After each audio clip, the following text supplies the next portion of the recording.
ও দৈব কীৰ্তনয়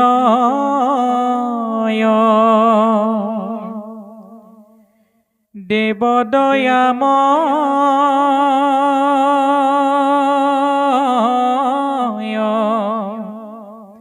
কৃষ্ণ দেৱতাৰুদেৱ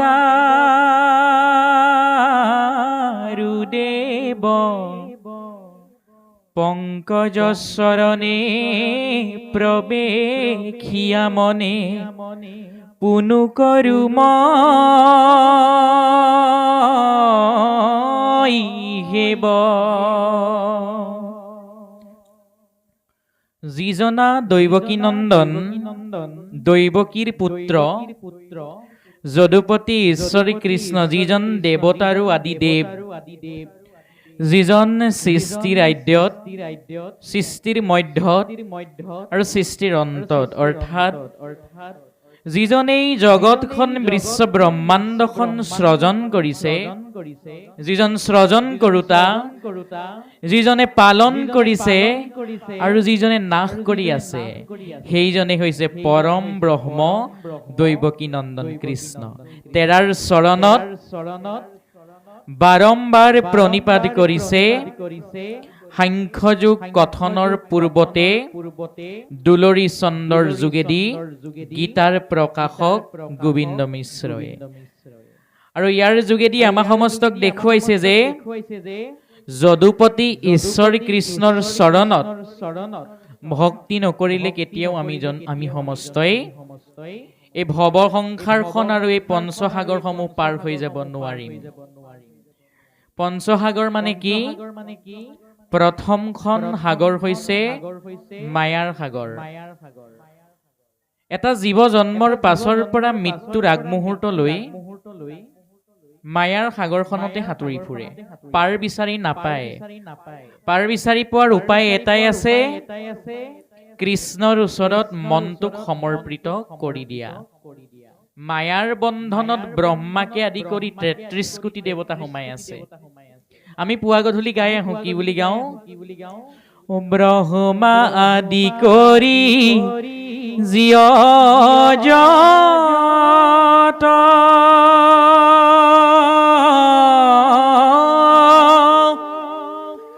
ৰাম ৰাম ৰাম ৰাম ৰাম মায়াসৰ জামাজে আছয় ঘুমতি যায়। ব্ৰহ্মাকে আদি কৰি যিহেতু ৩৩ কোটি দেৱতাই মায়াৰ জৰিডালত আবদ্ধ, তেনে ক্ষেত্ৰত আমি সমস্তয়ো এই মায়া নামৰ শয্যাখনতে শয়িত হৈ আছো। কিন্তু আমাৰ সমস্তজনক এই মায়াৰ শয্যাৰ পৰা, এই মায়া জালৰ পৰা কোনে মুক্ত কৰিব? যিজনক মায়াপাশে আবদ্ধও কৰিব নোৱাৰে, সেইজনে মুক্ত কৰিব। সেইজন প্ৰকৃততে কোন? অ তুমি হে চৈতন্য সনাতন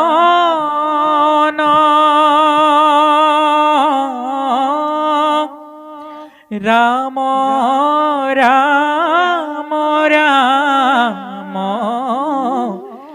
ৰাম ৰাম ও আমি অচেতন নিয়োগ নাথ জগাই। সেইজন সমস্তৰে নাথ, সমস্তৰে স্বামী, যিজনে আমাক এই মায়াপাশৰ পৰা আবদ্ধ কৰিব। গতিকে এই মায়াজালৰ পৰা মুক্তি পোৱাৰ উপায় এটাই, মাধৱৰ ওচৰত শৰণাপৃত হোৱা। কোনে শৰণ লৈছিল? অৰ্জুনে। কেনেকৈ শৰণ লৈছিল? একচিত্ৰ ভাৱেৰে। আমি আলোচনা কৰিম পাছলৈ কথাখিনি। মায়াৰ সাগৰৰ পাছত দ্বিতীয়খন সাগৰ হৈছে মোহৰ সাগৰ। জীৱৰ মোহ আছে, এইটো স্বাভাৱিক, কিন্তু আমাৰ আই মাতৃ সমস্তৰ মোহ অলপ বেছি, যাৰ ফলত মোহৰ সাগৰৰ পৰা পৰিত্ৰাণ নাপায়। পৰিত্ৰাণ পাব ঈশ্বৰৰ ওচৰত যদি একচিত্তেৰে শৰণাপৃত হয়।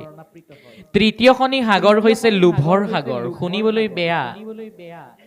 আজিৰ বিশ্বায়নৰ যুগত বা কলি যুগত যিমান সন্ত মহন্ত জ্ঞানী পণ্ডিত শাস্ত্ৰজ্ঞ তত্ত্বজ্ঞ অৰ্থজ্ঞ ৰসজ্ঞ নহওক লাগিলে বিশ্বায়নৰ যুগত মনে মনে হলেও অভক্ষ্য ভক্ষণ কৰিবই। এই কথাটো স্বয়ং ঈশ্বৰ কৃষ্ণই পূৰ্বতে পঞ্চ পাণ্ডৱক বৰ্ণনা কৰি দিছিল। এই লোভৰ পৰাও পৰিত্ৰাণ পাম। কেনেকৈ পৰিত্ৰাণ পাম? তেৰাৰ গুণকীৰ্তনৰ যোগেদি। চতুৰ্থখনি সাগৰ হৈছে শোকৰ সাগৰ। প্ৰত্যেকটি জীৱৰ সুখ আছে, সুখৰ পৰা পৰিত্ৰাণ পোৱাৰ উপায়ো তেৰাৰ ওচৰত শৰণ। শেষৰখনি সাগৰ হৈছে ভয়ৰ সাগৰ। ভয়ৰ পৰা পৰিত্ৰাণ পাম যদিহে আমি একশ্ৰিত ৰূপেৰে তেৰাক ভজনা কৰো। শৰণ তেৰাৰ ওচৰত গ্ৰহণ কৰিবই লাগিব। কাৰ দৰে? অৰ্জুনৰ দৰে। অৰ্জুনক ঈশ্বৰ কৃষ্ণই কৈছিল, কি বুলি কৈছিল? হে সখা অৰ্জুন, ও সৰ্ব ধৰ্ম এৰি এক শৰণ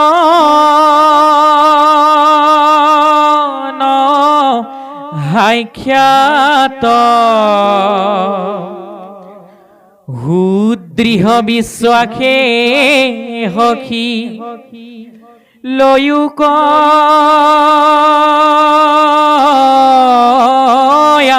মাত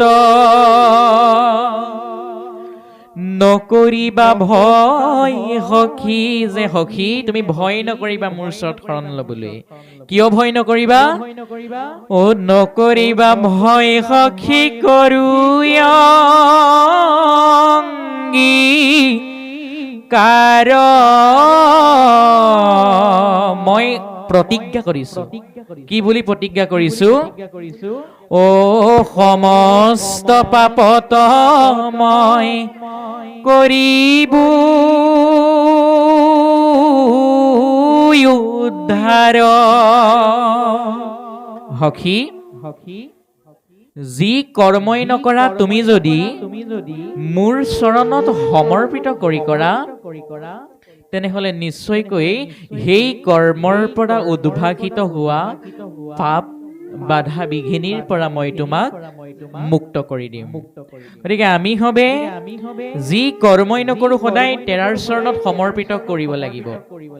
তেতিয়াহে যদুপতিৰ সুদৰ্শন চক্ৰই আমাৰ সমস্ত অনবৰতে ৰক্ষণাবেক্ষণ দিব।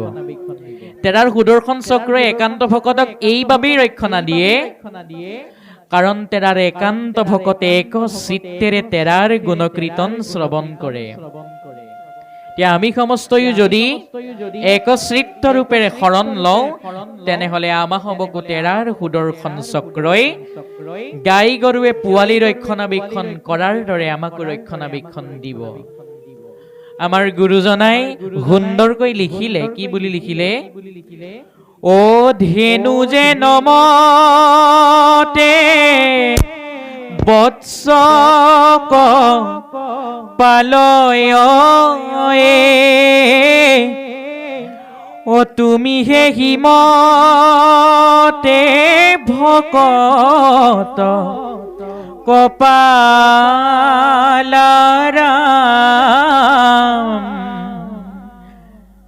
ইমান সুন্দৰকৈ লিখি দিলে।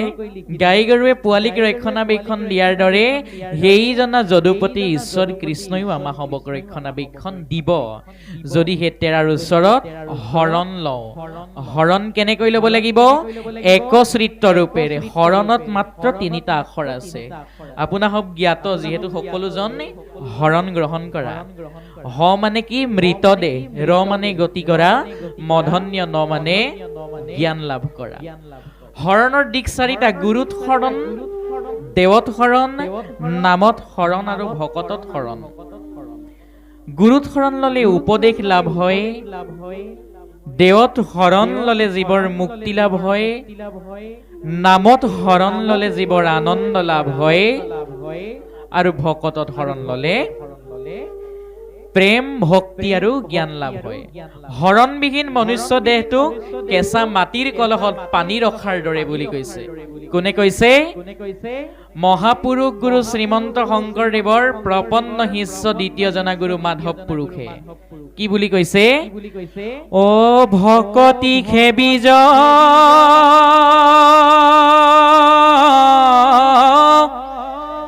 হৰণে খে নিজ প্ৰেমানন্দ তাৰ ফল হৰণ বিনাই ভকতি কৰয় এৱা ঘতে যেন জল ভকতিবিহীন মনুষ্য দেহ সেই কেঁচাৰ মাটিৰ কলহত পানী ৰখাৰ দৰে বুলি কৈছে কোনখিনি সময়ত মাটিৰ কলহ ফাটি পানী বৈ যাব তাৰ যেনেকৈ কোনো ঠিকনা নাথাকে হৰণহীন দেহটো কোন সময়ত গতি কৰিব সেয়াও কোনেও একো গমকেই নাপাব বুলি কৈছে গতিকে হৰণ আমি ল'বই লাগিব একশ্ৰিত ৰূপেৰে অৰ্জুনৰ দৰে সাংখ্য যুগত সঞ্জয়ে ধৃতৰাষ্ট্ৰৰ আগত বৰ্ণনা কৰিছে কি বুলি বৰ্ণনা কৰিছে সঞ্জয় বদতি হুনাকু ৰূপতি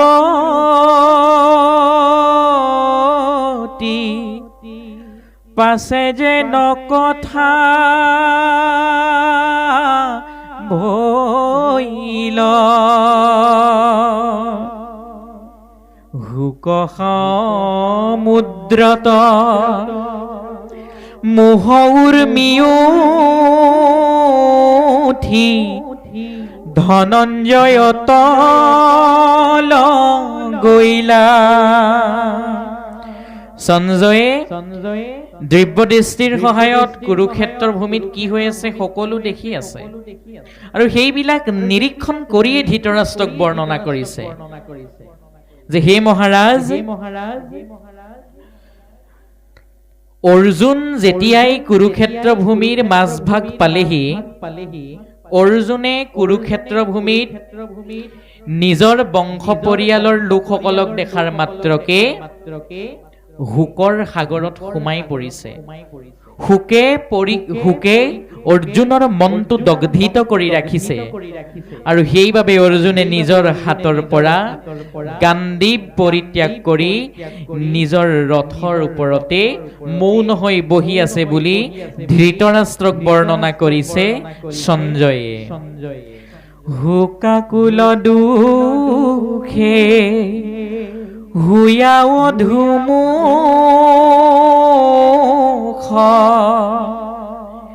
দুয়ো নেত্ৰে পৰে পানী কৃষ্ণ কৃপাময় সম্বুধি বুলন্ত অৰ্জুন কহে নবাণী হুনা হব্যহাসীৰ মধ্যে আখি হুকে ভৈলা মহাভয় মহাযখী হুয়ায় কৃতি কৰাহা ক্ষুদ্ৰ হৃদয় নয় অৰ্জুন যেতিয়াই হুক সাগৰত পৰিল হুকে যেতিয়া অৰ্জুনৰ মনটো দগ্ধিত কৰিব ধৰিলে তাকে দেখি যদুপতি ঈশ্বৰ কৃষ্ণই অৰ্জুনক কৈছে কি বুলি কৈছে যে হে অৰ্জুন তুমি মোৰ বাক্য শুনা অৰ্জুনক সম্বোধন কৰিছে সব্যসাচী বুলি শুনা সব্যসাচী ৰণ মধ্যে আখি হুকে ভৈলা মহাভয়ে সব্যসাচীৰ শব্দৰ অৰ্থ কি যিজনে যুদ্ধত দুয়োখন হাত সমানে পৰিচালনা কৰিব পাৰে অৰ্জুনে যুদ্ধত দুয়োখন হাত সমানে পৰিচালনা কৰিব পাৰিছিল যাৰ ফলত কৃষ্ণই অৰ্জুনক সব্যসাচী বুলি নামাকৃত কৰিছে কৈছে যে হে অৰ্জুন তুমি কুৰুক্ষেত্ৰ মহাৰণৰ মাজত আহি হুক সাগৰত পৰি নিজৰ মনটোক দগ্ধিত কৰি অস্ত্ৰ শস্ত্ৰ পৰিত্যাগ কৰি দিছা। তুমি মহাযখী, তুমি মহাবলৱান, শ্ৰেষ্ঠ ধনুৰ্ধৰ, তথাপিতো কিন্তু সেই অৰ্জুন শ্ৰেষ্ঠ ধনুৰ্ধৰ, মহাযখী, মহাবলৱন্ত হোৱাৰ স্বৰ্তেও কিন্তু তুমি ক্ষুদ্ৰ হৃদয়ৰ জীৱৰ দৰে এনে কৰ্ম কৰি আছা। ক্ষুদ্ৰ হৃদয়ৰ জীৱই হে ভয় কৰে যুদ্ধৰ বাবে। হে অৰ্জুন, তুমি তোমাৰ এনে কৰ্মৰ দ্বাৰা তোমাক পৰিচিত কৰাইছা ক্ষুদ্ৰ হৃদয়ৰ জীৱ বুলি। ভগৱন্তই কৈছে তুমি নিজৰ অস্ত্ৰ শস্ত্ৰ তুলি লোৱা আৰু পুনশ্ৰবাৰ ৰণৰ মাজলৈ যোৱা। এ কুৰু পাণ্ডৱৰ অনেক কালৰ যুদ্ধ আৰম্ভৰ কাজে সন্মুখ সংগ্ৰামে ৰথ ৰাখিলা উভয় সেনাৰ মাজে। হে সখী অৰ্জুন, কৌৰৱ আৰু পাণ্ডৱ এই দুয়ো পক্ষৰ ৰণখন আজিৰ নহয়। আজিৰ পৰা বহু যুগ আগৰ পৰাই কৌৰৱ আৰু পাণ্ডৱ এই দুয়োটা বংশৰ মাজত যুদ্ধ বিবাদ বিসংগতি হৈ আহিছে। অৰ্জুন, আজি তুমি কুৰুক্ষেত্ৰ মহাৰণৰ ভূমিত উপস্থিত হলা। উপস্থিত হৈ তুমি মোক কি ক'লা? তোমাৰ ৰথখন দুয়ো পক্ষৰ সেনাৰ মাজত ৰাখিবলৈ ক'লা। আৰু তোমাৰ নিৰ্দেশ মৰ্মে ময়ো তোমাৰ কপিধ্বজ ৰথক আনি পাণ্ডৱ আৰু কৌৰৱ দুয়ো পক্ষৰ সেনাৰ মাজতে ৰাখিলোহি। যদিও বা দুয়ো সেনাৰ মাজত মই ৰথখন ৰাখিলোহি, তুমি সেনাত থকা তোমাৰ বংশ ইষ্ট মিত্ৰ কুটুম্বসকলক দেখাৰ মাত্ৰকেই হাতৰ পৰা অস্ত্ৰ পৰিত্যাগ কৰি দিলা। হে অৰ্জুন, তুমি এবাৰ ভালদৰে চোৱা। কি চোৱা? যত বীৰবৰ পৃথিৱীৰ ভিতৰ তোমাত অগ্ৰত গণি সন্মুখ সংগ্ৰামে কোন বীৰ কান্দে নতু দেখি নতু শুনি। অৰ্জুন, এই সহাগৰা ধৰণীখনত যত মানে বীৰ আছে সকলো তোমাক সহায় কৰিবলৈ আগবাঢ়ি আহিছে। তোমাক অগ্ৰত লৈ, অৰ্থাৎ তোমাক আগত লৈ তোমাৰ সহায়ৰ বাবে এই ধৰাধামৰ প্ৰত্যেকজন বীৰ আগবাঢ়ি আহিছে। কিন্তু অৰ্জুন, তুমি ভালদৰে এবাৰ মনোনিৱেশ কৰি চোৱাচোন, কোনজন বীৰে কুৰুক্ষেত্ৰ মহাৰণৰ ভূমিত উপস্থিত হৈ ক্ৰন্দন কৰিছে। কিন্তু অৰ্জুন, তুমি ক্ৰন্দন কৰিছা, তুমি কিয় ক্ষুদ্ৰ হৃদয়ৰ জীৱৰ দৰে কৰ্ম কৰিছা বুলি যদুপতি ঈশ্বৰে অৰ্জুনক কৈছে। অৰ্জুনক কৃষ্ণই উপদেশ প্ৰদান কৰিছে। কি বুলি উপদেশ প্ৰদান কৰিছে? এৰি স্বৰ্গ পথ অসাধুৰ মত কৰাহা অকৃতি নয়, দুৰ্বলতা এৰি ধনুৰ্ধৰ ধৰি যুদ্ধে উঠা ধনঞ্জয়। হে ধনঞ্জয়, হে অৰ্জুন, দুৰ্বলতা ভাৱবোৰ, ভয় ভাৱবোৰ তুমি তোমাৰ নিজৰ মনৰ পৰা পৰিত্যাগ কৰি হাতত ধনুহৰ ধৰি যুদ্ধৰ বাবে আগবাঢ়া অৰ্জুন। এইদৰে যদুপতি ঈশ্বৰে সুন্দৰকৈ অৰ্জুনক উপদেশ বাণী প্ৰদান কৰিছে। আৰু তেতিয়া সঞ্জয়ে ধৃতৰাষ্ট্ৰৰ আগত বৰ্ণনা কৰিছে কি বুলি? সঞ্জয় বুলন্ত পৰম ৰহস্য শুনি উক মহাৰাজ। সঞ্জয়ে কৈছে, হে কুৰু নিপতি ধৃতৰাষ্ট্ৰ, মই আপোনাৰ আগত ইতিমধ্যে কুৰুক্ষেত্ৰত হৈ থকা সকলো কথা বৰ্ণনা কৰি আহিছো। আৰু এটা কথা বৰ্ণনা কৰো, শুনক। অজ্ঞানত থাকি পাৰ্থ তল গৈলা হুক সাগৰৰ মাজে।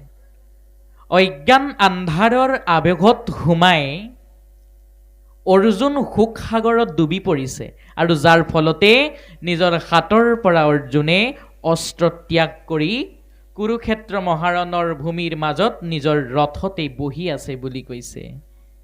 যদিও বা অৰ্জুন ইতিমধ্যে নিজৰ হাতৰ পৰা অস্ত্ৰ শস্ত্ৰ ত্যাগ কৰি বহি আছে, তথাপিতো কিন্তু হে মহাৰাজ ধৃতৰাষ্ট্ৰ, তেৰাৰ সাৰথি স্বয়ং যদুপতি নাৰায়ণে তেওঁক উপদেশ প্ৰদান কৰি আছে। জ্ঞানৰ উপদেশ প্ৰদান কৰি আছে। কেনেধৰণে প্ৰদান কৰিছে? পাছে শিক্ষিকেশে সাংখ্য উপদেশে অজ্ঞান কৰিলা নাশ, ঘোৰ অন্ধকাৰ অনেক কালৰ যেন সূৰ্যে কৰে নাশ। হে মহাৰাজ ধৃতৰাষ্ট্ৰ, সেইজনা শিক্ষিকেশ যদুপতি ঈশ্বৰ কৃষ্ণই নিজৰ জ্ঞানৰ উপদেশৰ জৰিয়তে অৰ্জুনক অজ্ঞান আন্ধাৰৰ পৰা জ্ঞানৰ পোহৰলৈ উলিয়াই লৈ আহিছে বুলি কৈছে।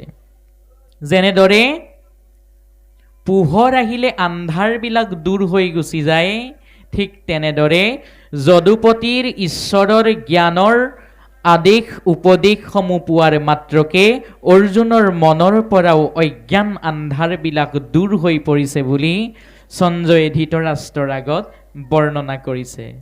তাৰ পাছত কৈছে, বোলে ধনঞ্জয়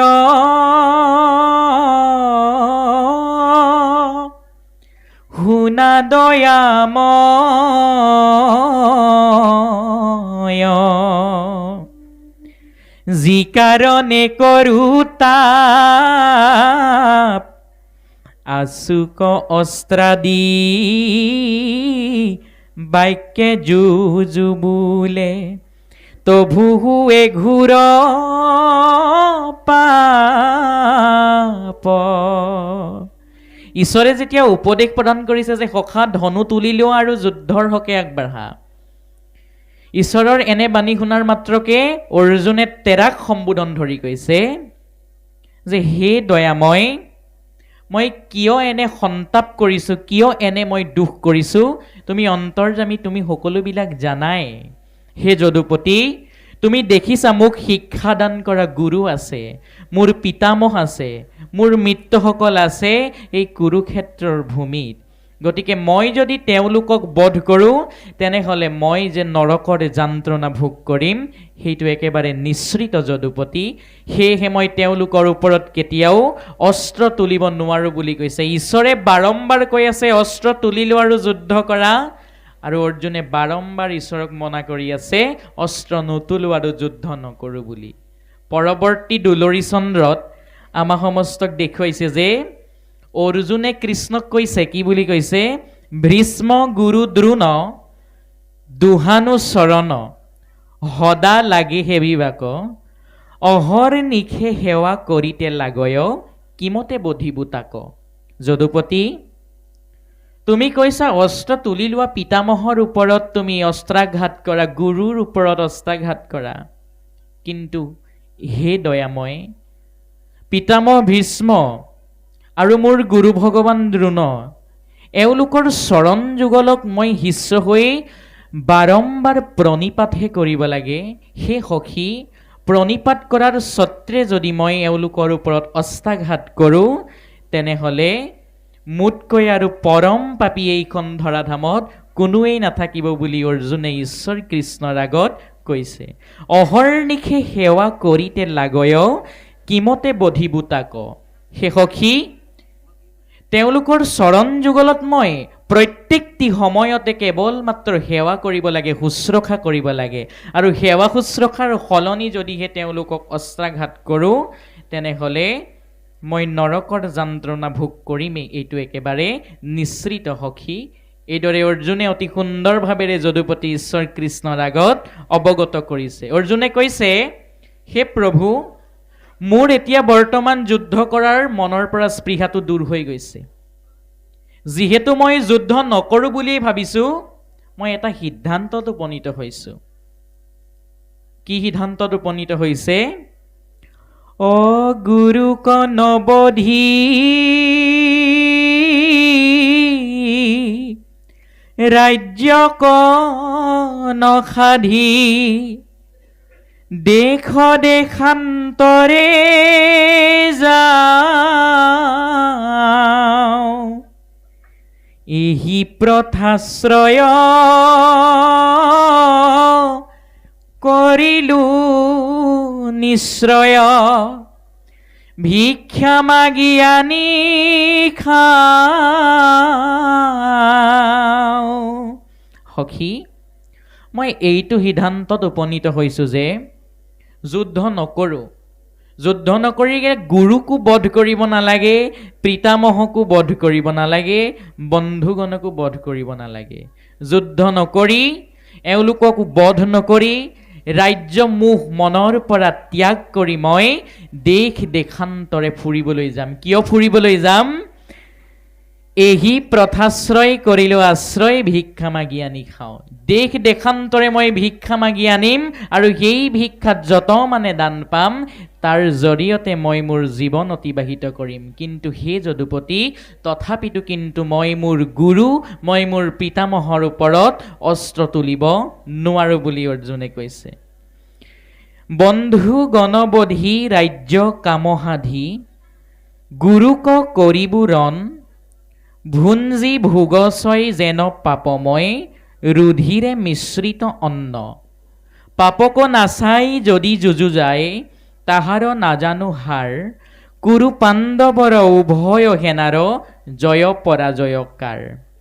ঈশ্বৰ কৃষ্ণক অৰ্জুনে কৈছে যে হে যদুপতি ঈশ্বৰ, বন্ধুসকলকো মই বধ নকৰোঁ, আৰু ৰাজ্য সুখো মোক নালাগে, আৰু মই কেতিয়াও গুৰুৰ সৈতে, মোক যিজনে অস্ত্ৰ শিক্ষা প্ৰদান কৰিলে সেইজন গুৰুৰ সৈতে মই কেতিয়াও যুদ্ধ কৰিব নোৱাৰোঁ।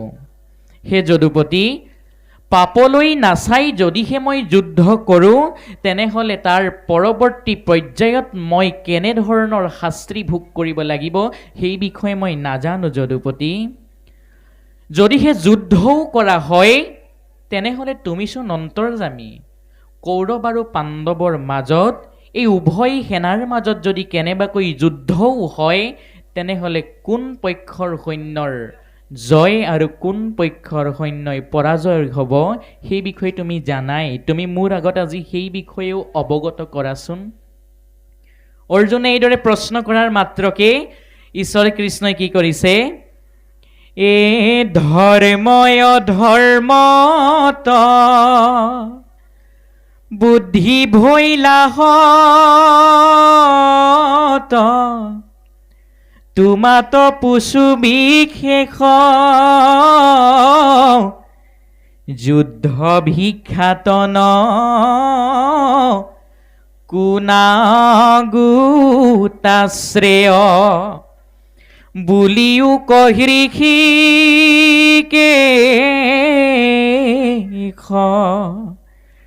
তুমি নিজ গুৰু প্ৰপন্ন হৃষ্যক, শিক্ষা দিতে লাগে স্বামী, পিতৃষে পুত্ৰৰ নিয়মৰ কৰ্তা, দণ্ডদাতা তুমি প্ৰভু। অৰ্জুনে সুধিছে যে হে যদুপতি ঈশ্বৰ কৃষ্ণ, মই যিহেতু যুদ্ধ নকৰোঁ বুলি বৰ্তমান প্ৰতিজ্ঞা কৰিলোৱেই, মই দুটা পথ বাছি লৈছোঁ। এটা পথ হৈছে ভিক্ষা খুজি আনি মই মোৰ জীৱনটো পৰিবাহিত কৰিম, আৰু এটা পথ হৈছে মই যুদ্ধ নকৰোঁ। এই যুদ্ধ নকৰা আৰু ভিক্ষা মাগি আনি জীৱন পৰিবাহিত কৰা, এই পথ দুটাৰ মাজত প্ৰকৃততে কোনটো পথনো শ্ৰেষ্ঠ তুমি মোক বৰ্ণনা কৰাচোন। যিহেতু যদুপতি ঈশ্বৰ কৃষ্ণ অৰ্জুনৰ গুৰু, আৰু অৰ্জুন তেৰাৰ প্ৰপন্ন শিষ্য। গুৰুৱে শিষ্যক উপদেশ প্ৰদান কৰাটো গুৰুৰ কৰ্তব্য, যাৰ ফলত যদুপতি ঈশ্বৰ কৃষ্ণই অৰ্জুনক বাৰম্বাৰ উপদেশ আৰু জ্ঞান প্ৰদান কৰি আছে। অৰ্জুনে কৈছে যুদ্ধ নকৰোঁ, আৰু যদুপতি ঈশ্বৰ কৃষ্ণই কৈ আছে যুদ্ধ তুমি কৰিবই লাগিব, কাৰণ মই এই ধৰাধামত প্ৰত্যেকটি যুগতেই অৱতৰিত হওঁ অধৰ্মক দূৰ কৰি ধৰ্মক প্ৰতিষ্ঠা কৰিবলৈ, আৰু এইবাৰো মই অৱতৰিত হৈছোঁ আই দৈৱকীৰ গৰ্ভত ধৰ্মক প্ৰতিষ্ঠা কৰি অধৰ্মক দূৰ কৰিবলৈ। গতিকে মোৰ যিটো প্ৰকৃত কৰ্তব্য, সেই কৰ্তব্য পূৰ্ণ হ'বই লাগিব, আৰু সেই কৰ্তব্য অৰ্জুন মই আজি তোমাৰ হতুৱাই কৰোৱাম। অৰ্থাৎ ঈশ্বৰ কৃষ্ণ অৱতাৰ হয় প্ৰত্যেকটি যুগতে ধৰ্মক প্ৰতিষ্ঠা কৰি অধৰ্মক দূৰকিত কৰিবলৈ, আৰু সেই যুগতো অৱতৰিত হৈছিল সেই কৰ্ম কৰিবলৈ। আৰু সেই কৰ্ম কাৰ হতুৱাই কৰোৱাব বিচাৰিছে? তেৰাৰ পৰম মিত্ৰ অৰ্জুনৰ হতুৱাই অৰ্জুনে ঈশ্বৰ কৃষ্ণৰ চৰণত একচিত্তেৰে শৰণাপৃত হৈছে যে হে স্বামী তুমি দণ্ডদাতা তুমি সৃষ্টিৰ আদ্যত মধ্যত অন্তত তোমাৰ নামেৰে সহাগৰা ধৰণীখনে তৰণৰ পথ পাই আছে গতিকে তুমি মোক জ্ঞানৰ মাৰ্গ দেখুৱাই উপদেশ প্ৰদান কৰি তুমি মোক মুক্তি প্ৰদান কৰা যদুপতি এইদৰে অৰ্জুনে অতি সুন্দৰ ৰূপেৰে তেৰাৰ চৰণত পৰি কাতৰেৰে আহ্বান জনাইছে অৰ্জুনে যেনেদৰে তেৰাৰ চৰণত নিজৰ মন সমৰ্পিত কৰি দিলে আমি সমস্তয়ো তেৰাৰ চৰণত আমাৰ এই ইন্দ্ৰিয়বিলাক সমৰ্পিত কৰিব লাগিব মনুষ্য দেহটো দিছে ঈশ্বৰ কৃষ্ণই তেৰাক ভজনা কৰিবলৈ মনুষ্য দেহ পাই হৰিক নভজিলে কি বুলি কৈছে গুৰুজনাই অৱশ্যে হৈবা ভাই তৰু তৃণশিলা মনুষ্য জন্মটো পাইছোঁ কত জন্মৰ পুণ্যৰ ফলত আৰু কষ্টৰ ফলত বিভিন্নবাৰ বিভিন্ন যোনিত জন্মগ্ৰহণ কৰি আহি আহি আহি আজিৰ সন্ধিক্ষণত মনুষ্য জন্ম পাইছোঁ তাৰ এটা সমাধান বিষ্ণু পুৰাণত আছে কি বুলি আছে যে মনুষ্য জন্ম পাবলৈ আমি কিমান কষ্ট কৰিছোঁ সমাধান এনেদৰে আছে স্থবিৰ যোনিত গছলতা আদিত আমি প্ৰথমে 20 লাখ বাৰ জন্মগ্ৰহণ কৰিছোঁ জলজ যোনিত মাছ কাছ আদিত 9 লাখ বাৰ কৃমি যোনিত পোক পৰুৱা আদিত 11 লাখ বাৰ পশুৰ যোনিত বাঘ সিংহ আদিত 30 লাখ বাৰ চৰাই যোনিত 10 লাখ বাৰ আৰু বান্দৰৰ যোনিত 4 লাখ বাৰ মুঠতে 84 লক্ষ বাৰ বিভিন্ন যোনিত জন্মগ্ৰহণ কৰি আহি আহি আহি মনুষ্য জন্ম পালোঁ এই জন্ম পাই যদিহে আমি তেৰাৰ চৰণত ভক্তি নকৰোঁ মনটো সমৰ্পিত কৰি নিদিওঁ তেনেহ'লে আমাৰ এই দেহ ধৰা কেতিয়াও সাৰ্থক নহ'ব সুন্দৰকৈ কৈছে যে কলিযুগত জন্মগ্ৰহণ কৰি আমি 4 বস্তুৰ লগত সংযোগ ঘটিছে 4 বস্তু কি কি নৰতনু কলিযুগ ভাৰত বৰিশ আৰু কৃষ্ণ কথা এই 4টা বস্তুৰ লগত সংযোগ আমাৰ কত জন্মৰ মূৰতো লাভ নহয় বুলি কৈছে সুন্দৰকৈ লিখিছে যে ইখব সংযোগ কোটি জন্মেনি মিলয় হেন জানি ঘুখি উক কৃষ্ণ বিজয় কলিযুগ ভাৰতবৰ্ষ নৰতনু আৰু কৃষ্ণ নাম এই 4 বস্তুৰ লগত কোটি জন্মৰ মূৰত সংযোগ লাভ নহয় আমাৰ সংযোগ লাভ হৈছে সেই কথাটো জানি কৃষ্ণৰ জয় ঘোষণা কৰিবলৈ আমাক সমস্তবাৰ প্ৰত্যেকবাৰেই উপদেশ প্ৰদান কৰি আছে প্ৰত্যেক ভাগ ধৰ্মীয় শাস্ত্ৰই গতিকে আমি তেৰাৰ চৰণত একশ্ৰিত ভাৱেৰে ভক্তি কৰিবই লাগিব